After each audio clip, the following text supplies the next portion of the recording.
एक निर्धन व्यक्ति राजा के महल में माली का काम करता था। उसने राजमहल के बाग में कई प्रकार के फलों के पेड़ लगाए थे।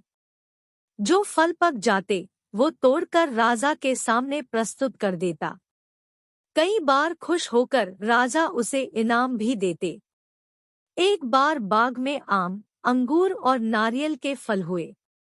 माली टोकरी लेकर बाग में पहुंचा और सोचने लगा कि आज कौन सा फल महाराज के लिए ले जाऊं। कुछ देर सोचने के बाद उसने अंगूर तोड़ लिए और टोकरी में भरकर राजा के पास पहुंचा। उन दिनों राजा कुछ चिंतित था।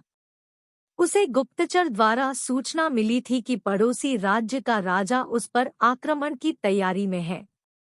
वह इस बारे में गहन सोच विचार में डूबा हुआ था। तभी माली उसके पास पहुंचा और चुपचाप उसके सामने टोकरी रखकर कुछ दूर जाकर बैठ गया।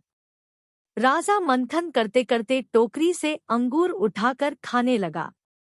वह आधा अंगूर खाता और आधा फेंक देता, जो माली के ऊपर गिरता। जैसे ही अंगूर माली को लगता, वह कहता, भगवान तू बड़ा दयालु है। सोच विचार में डूबे राजा का ध्यान इस ओर नहीं था कि वह अंगूर माली के ऊपर फेंक रहा है। एक बार फिर उसने अंगूर माली के ऊपर फेंका और माली ने फिर से कहा, भगवान तू बड़ा दयालु है।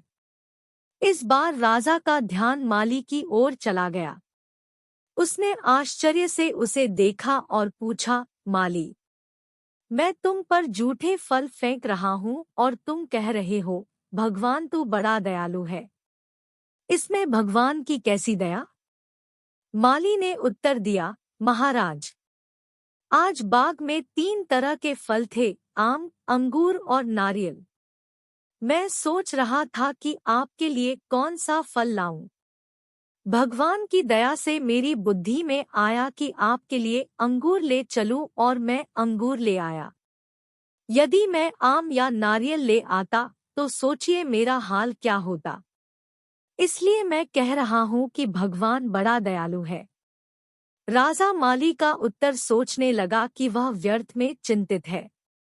भगवान की दया से उसे समय रहते पड़ोसी राज्य के राजा के मंसूबों का पता चल गया है। इससे उसे अपने राज्य की रक्षा की तैयारी का पर्याप्त समय मिल गया है। उसने भगवान को धन्यवाद दिया और राज्य की रक्षा की तैयारी में जुट गया। जब युद्ध हुआ तो उसमें उसकी विजय हुई और उसने अपना राज्य बचा लिया। छोटी छोटी परेशानियों का सामना करके ही हम बड़ी मुसीबतों का सामना करने योग्य बन पाएंगे। इसलिए जीवन में आने वाली छोटी छोटी समस्याओं से घबराए नहीं। सकारात्मक रहकर समस्या के निवारण के बारे में चिंतन करें, योजना बनाएं और निवारण में जुट जाएं।